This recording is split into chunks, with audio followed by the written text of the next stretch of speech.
Inter pass అయిన students కి practical learning and industrial exposure తో 100% ప్లేస్మెంట్ ఇస్తుంది ఐ క్రియేట్ డిగ్రీ కాలేజ్.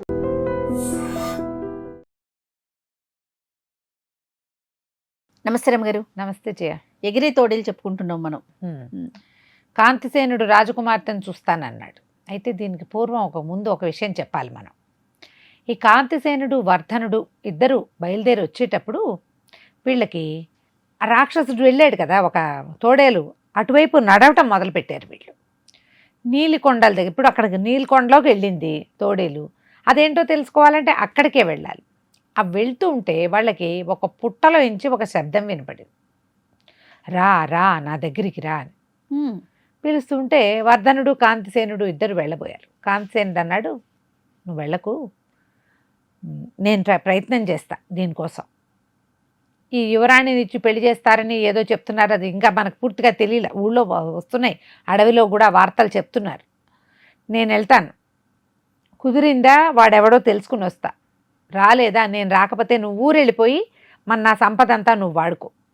ఇన్నేళ్ళు చిన్నప్పటి నుంచి నాకెవరు తల్లి తోడు లేరు, మా నాన్న ఒకడే ఉన్నాడు, తల్లి లేదు, స్నేహితులు లేరు, నువ్వే ఉన్నావు కాబట్టి నీకు ఆస్తిపాస్తులు లేవు, నా ఆస్తి పాడుకో. ఒకవేళ నేను వెనకొచ్చాననుకో, రాజకుమార్తె మందే, మన ఆస్తి మందే, కాబట్టి ఈ పిలిపేదో నువ్వు వెళ్ళొద్దు. ఇద్దరం వెళ్ళామనుకో ఇద్దరం దొరికిపోతాం, నేను వెళ్తాను నువ్వు వెనకాల ఉండమన్నాడు. వర్ధనుడు ఒప్పుకోలే. కాదు అట్లా కాదు, వెళ్తే ఇద్దరం వెళ్దాం, లేకపోతే ఇద్దరం మానేసేద్దాం, మనకొద్దు రాజకుమార్తె వద్దు, రాజ్యం ఏమొద్దు, నీలకొండ కూడా వద్దు మనకి అంటే. అలా కాదన్నాడు కాంతిసేనుడు. మనం ఏదో ఒక సాహసం చేయాలి జీవితం అన్నాక, ట్రై చేసి చూద్దాం. ఈ ప్రయాణంలో వీళ్ళకి పుట్టలో నుంచి పిలుపు వస్తాం. ఏమైతే అదైందని కాంతిసేనుడు ఏం చేశాడు, కత్తి తీసి పుట్ట దగ్గరికి వెళ్ళాడు. పుట్ట దగ్గరికి వెళ్తే ఆ పుట్టని పొడవమని లోపల నుంచి శబ్దం వినపడింది. ఈ పుట్టని పగలగొట్టేసాడు కత్తి పెట్టి. వర్ధనుడు దూరంగా నుంచున్నాడు, కానీ కాంతిసేనుడే చేశాడు ఈ పని. ఎప్పుడైతే ఈ పుట్ట పగిలిపోయిందో పుట్ట లోపల ఒక మహాముని ఒక ఆయన కూర్చుని ఆయన ఏం చెప్పాడంటే, నువ్వు నాకు నచ్చావు, మీ ఇద్దరు మాట్లాడుకోవటం విన్నాను, స్నేహితులం ఇద్దరం కలిసి ఈ పని చేద్దాం అనకుండా నేను వెనకుండు నా ఆస్తి నువ్వు వాడుకోమని నువ్వు చెప్పిన మాట నాకు నచ్చింది. నీ సత్యసంధత తెలుసుకోవటం కోసమే నేను నిన్ను దగ్గరికి పిలిచాను. ఇప్పుడు కూడా నువ్వు నీ స్నేహితుడిని పిలవకుండా ఒంటరిగా వచ్చావు కాబట్టి నేను నీకు ఒక సహాయం చేస్తా. ఈ నీలికొండలోకి వెళ్ళిన వాడు రాక్షసుడే, కానీ వాడు కాదు అసలు కారణం ఈ సమస్యకి. ఆ ప్రజల్ని పీక్కు తింటున్నవాడు, యువరాణిని పట్టుకున్నవాడు వాడు కాదు, వాడికి మూలకందం వేరే ఉంది. నువ్వు అది వాడి ముఖతహానే తెలుసుకోవాలి. నీకు ఒక ఉంగరం ఇస్తానని ఓ ఉంగరం తీసి చేతిలో పెట్టాడు. ఈ ఉంగరం పెట్టుకుంటే నువ్వు అదృశ్యంగా ఉంటావు, నువ్వెవ్వరికీ కనపడవు. కనిపించకుండా ఉండి ఈ రహస్యం తెలుసుకో. వాడి జన్మ రహస్యం తెలుసుకోవాలంటే వాడి దగ్గరే తెలుసుకోవాలి నువ్వు, అంతేగా. అది తప్ప రెండోది లేదు. కానీ నా తపశక్తి వల్ల నాకు తెలుస్తోంది, ఏ రాక్షసుడి గురించి మీరు మాట్లాడుతున్నారో వాడు ఒరిజినల్ వాడు మాత్రం ఖచ్చితంగా కాదు అని. ఈ కొండ వైపు వెళ్ళొద్దు, మీరు రాజ్యం వైపు వెళ్ళండి అని బోధించాడు. ఆ ఉంగరం పుచ్చుకుని కాంతిసేనుడు వర్ధనుడు ఇద్దరు కలిసి రాజుగారి దగ్గరకు వచ్చారు. ఎప్పుడైతే రాజకుమార్తెను మొదట వద్దన్నాడు, మా పిల్లని చూసి నువ్వు చేసేదేం లేదన్నాడు, కానీ ఒప్పుకోలే ఇతను.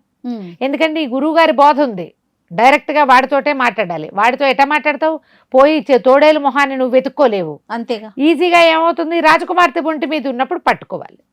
సరే రాజకుమార్తె దగ్గరికి తీసుకుపోయారు. రాజుగారు ఇదిగో అని ప్రవేశపెట్టేసరికి మీరెవరూ రావద్దు అని కొంతమంది ఆడవాళ్ళు అందరూ మందులు భోజనము పట్టుకెళ్తుంటే వాళ్లతో పాటు వెళ్ళిపోయాడు. వెనకాల ఉంగరం పెట్టేసుకున్నాడు కనపడకుండా. ఒక పెద్ద మంచం మీద పడుకోబెట్టారు ఈ సుకుమారిని, కాళ్ళు చేతులు కట్టేశారు. అయినా అది కావాలంటే తిప్పుకుంటూ ఉంటుంది. ఎదురుకుండా ఒక అద్దం ఉంది, ఈ మంచానికి ఎదురుగా అద్దం ఉంది. ఇతను ఏం చేశాడు, పక్కన నిలబడి చూస్తున్నాడు. వచ్చిన వాళ్ళంతా ఆహారం పెట్టారు, ఏదో మొహం తుడిచారు, ఒళ్ళు తుడిచారు, ఒంటి మీద ఉన్న గుడ్డలు మార్చారు, అందరూ పోయారు వెనక్కి. ఈ సుకుమారికి ఎక్కడెవరో ఉన్నట్టు తెలుస్తోంది.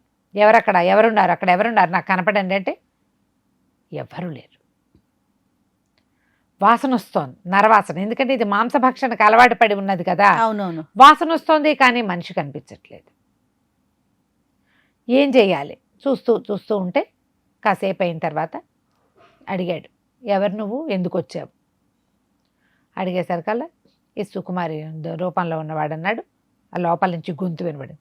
నేనెవరో నీకెందుకు అని. మరి ఎవరో తెలియకుండా ఎందుకు పంపిస్తున్నావు అక్కడికి? ఈ వీడు వచ్చే లోపల ప్రజల్లో ఏం తెలుసంటే ఇప్పటికి 5 కుర్రాళ్ళు వెళ్ళారు, ఎవరు రాలా, ఒకళ్ళు కూడా వెనక్కి తిరిగి రాలా.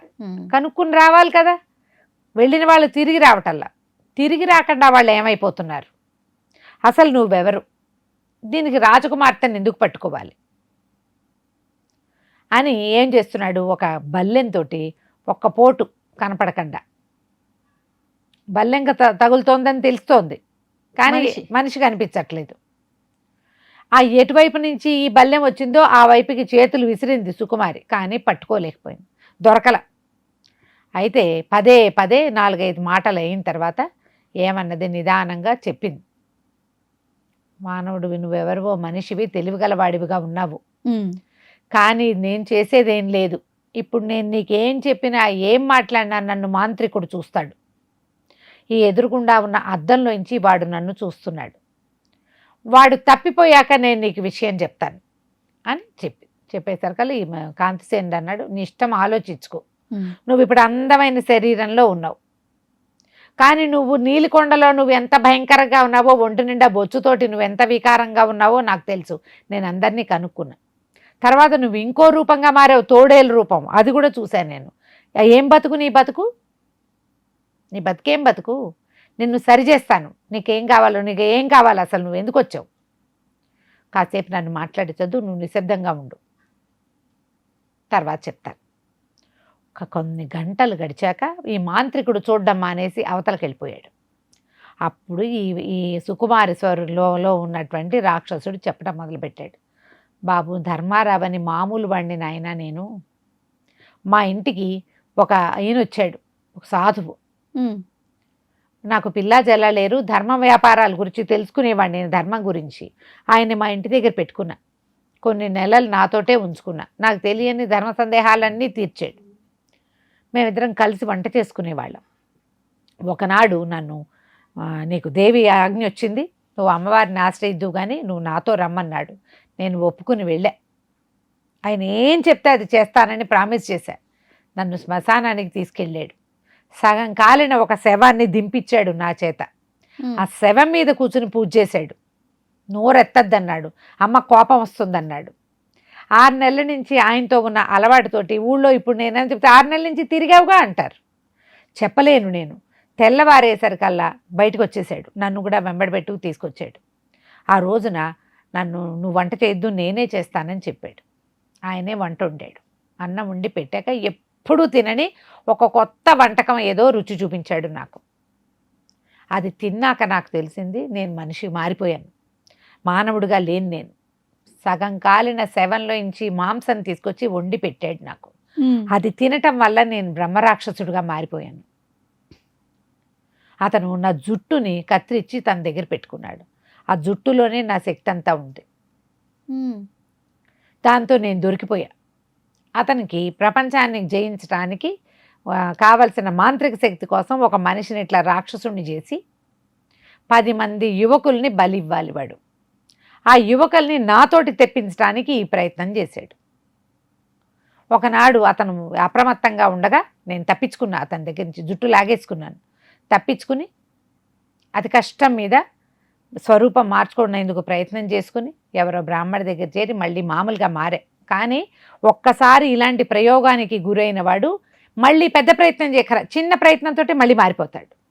నేను మణిభద్రుడని పేరు పెట్టుకుని ఒక వ్యవసాయదారుడి దగ్గర పని చేసుకుంటూ ఉన్నా. మామూలుగా ఉండేవాడిని, హాయిగానే ఉన్నాను. కానీ 1 సంవత్సరం 8 నెలలు గడిచేశారు కల్లా ఒకళ్ళు ఎవరో భార్య భర్త పూటకోళ్ళ వాళ్ళు తోటి ఫ్రెండ్షిప్ అయింది నాకు. అడవిలో ఏదో పుల్లలు కొడదామని పిలిచారు. నేను వెళ్ళాక వాళ్ళ ఇంటికి వెళ్ళిన తర్వాత ఆ పుల్లలు తెచ్చుకొచ్చాక భోజనం పెడతామని చాలా బలవంతం పెట్టి మళ్ళీ నాకు వంట చేసి పెట్టారు.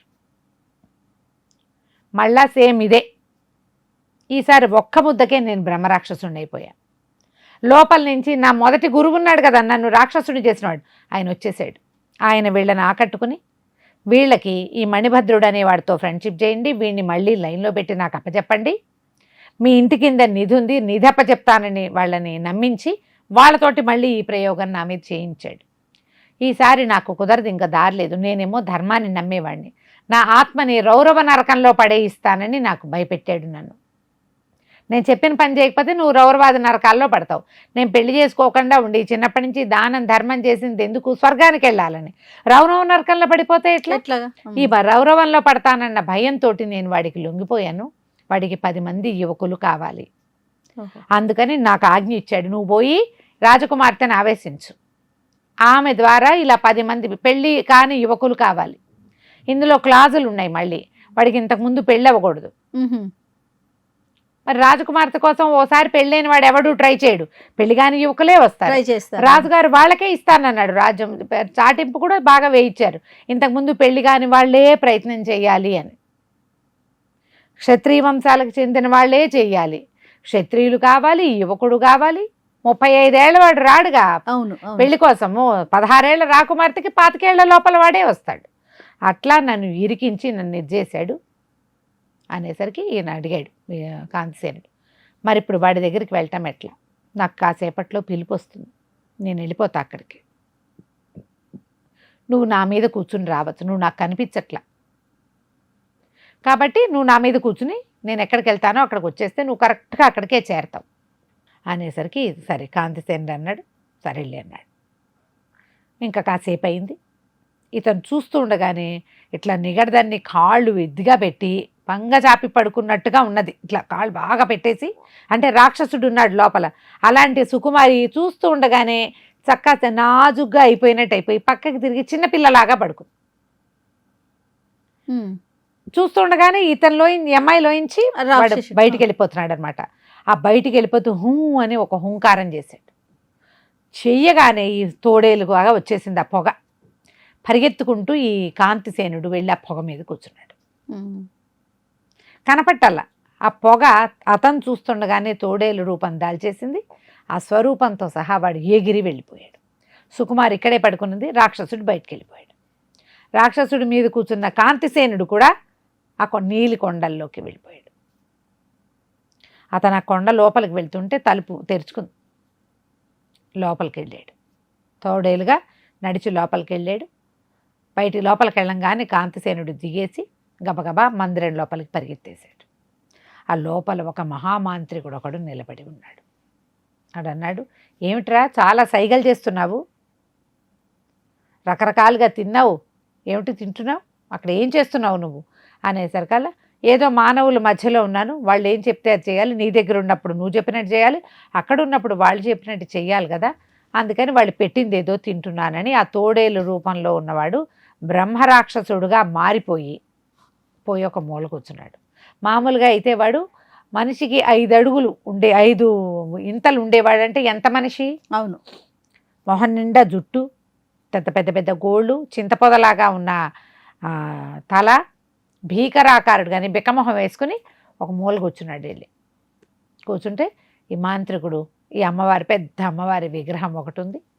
ఆ విగ్రహం లోపల నుంచి మంటలు వస్తున్నాయి. ఉండుండి ఆకలి అని శబ్దం వస్తుంది.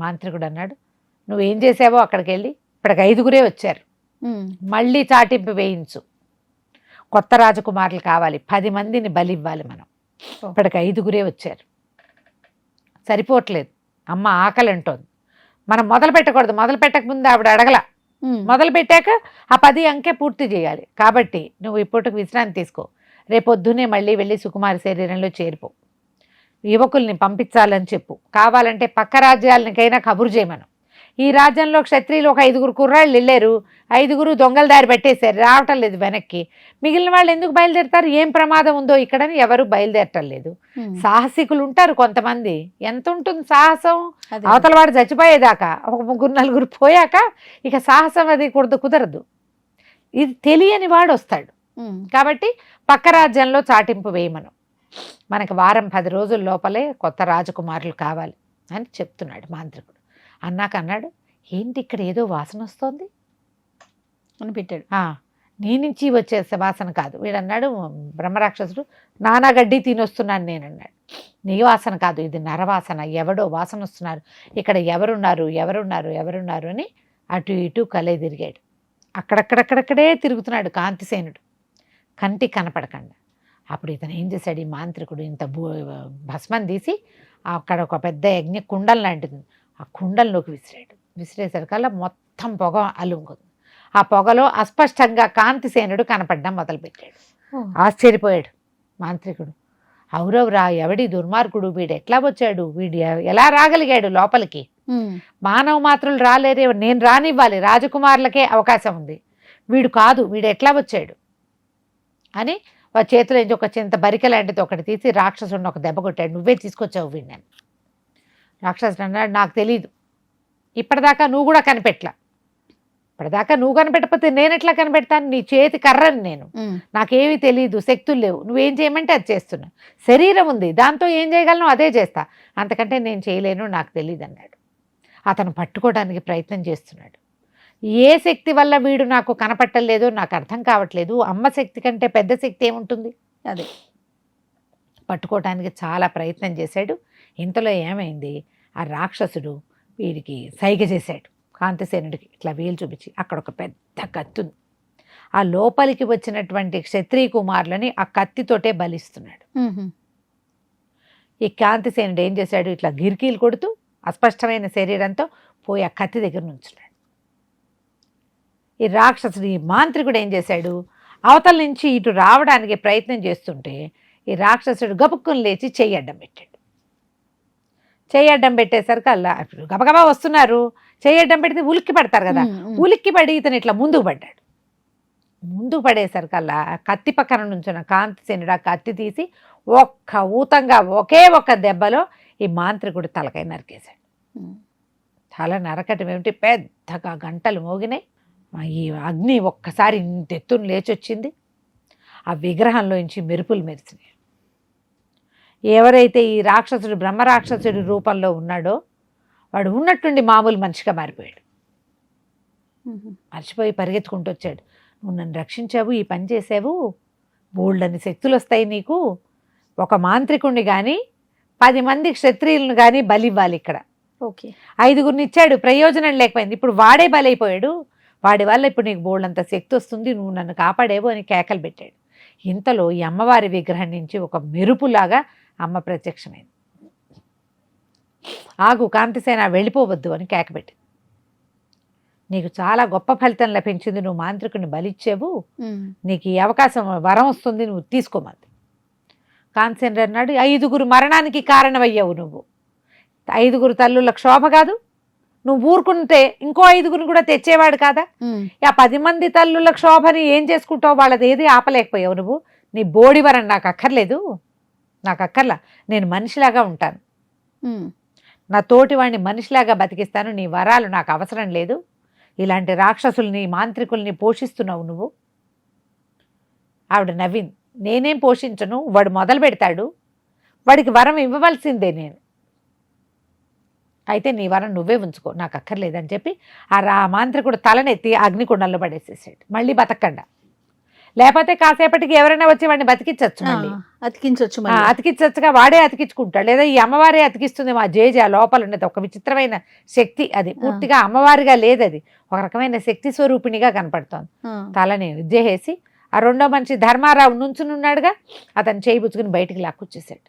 వీళ్ళు బయటకు వచ్చేసరికల్లా ఒక్కసారి ఆ నీలికొండలో వెర్రి శబ్దం ఏదో వచ్చింది, ఈల శబ్దంలాగా రావటం ఏమిటి, ఈ గుహ అంతా మూసుకుపోయింది, ఆ లోపల ఉన్న జేజి ఆలయం కూడా ధ్వంసమైపోయింది. నీలికొండ ఇట్లా శిఖరంలాగా ఉన్నది, శిఖరం మొత్తం ఇట్లా ఫ్లాట్గా అయిపోయింది. వీళ్ళిద్దరూ బయటికి పరిగెత్తుకుంటూ వచ్చారు, కొండ దిగటం మొదలుపెట్టారు.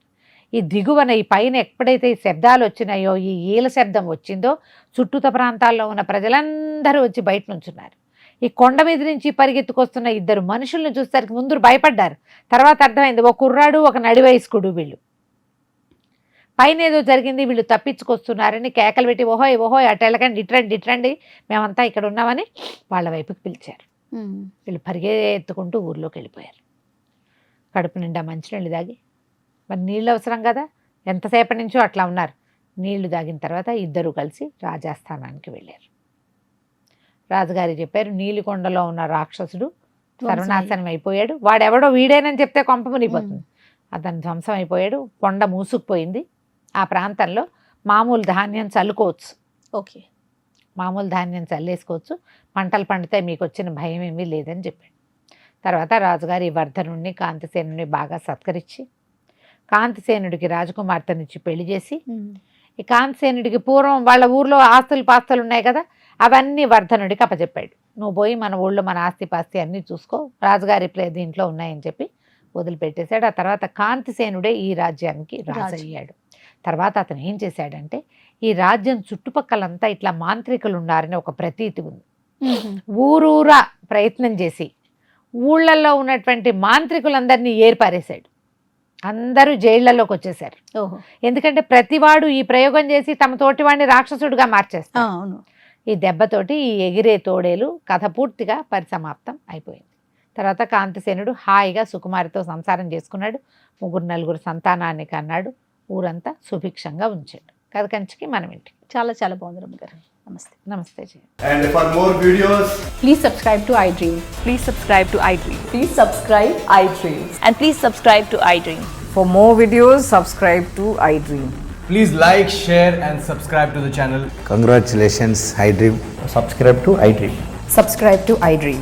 So subscribe to iDream Media. iDream ki iDream team andarki huge congratulations. Please subscribe iDream Media. Please subscribe to iDream. Subscribe iDream. Please subscribe to iDream. iDream అంటే నా కళల ఛానల్ను సబ్స్క్రైబ్ చేసుకున్న నోరు తిరుగుతలేదు, మీరైతే గంట గుర్తు కొట్టండి. For more such videos, please subscribe to iDream. Subscribe to iDream. Please subscribe to iDream. Please subscribe iDream Media. Please do subscribe to iDream. Please subscribe to iDream Media. For best entertainment and information, please subscribe iDream. And don't forget to subscribe to iDream.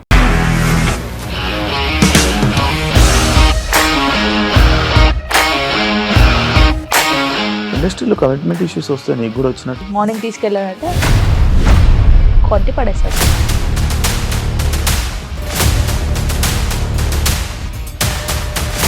ఒక్కళ్ళు కూడా చూడలేదు ఈ cinema అని చెప్పడానికి కూడా చాలా ధైర్యం కావాలి. అది నిజం కదా, దాంట్లో ధైర్యం ఏంటి? నెక్స్ట్ డే ప్లేట్ మార్చేస్తే తప్పు కదా. As of now, we are comfortable this అని నేను అనుకుంటున్నాను. రష్మిక గారిది మీది ఒకే ఊరంట కదా? నీకు కోపం వచ్చిందంటే బాగా తిట్టేత్తరా? తిట్టేద్దామండి. నిజంగా గేమ్ ని ఎలా చేంజ్ చేయగలిగారు? APSFC వాళ్ళకి 6 నెలల్లో నేను 6 లక్షలు కట్టా. బిజినెస్ చేయాలనుకుంటే it is as difficult as riding a tiger.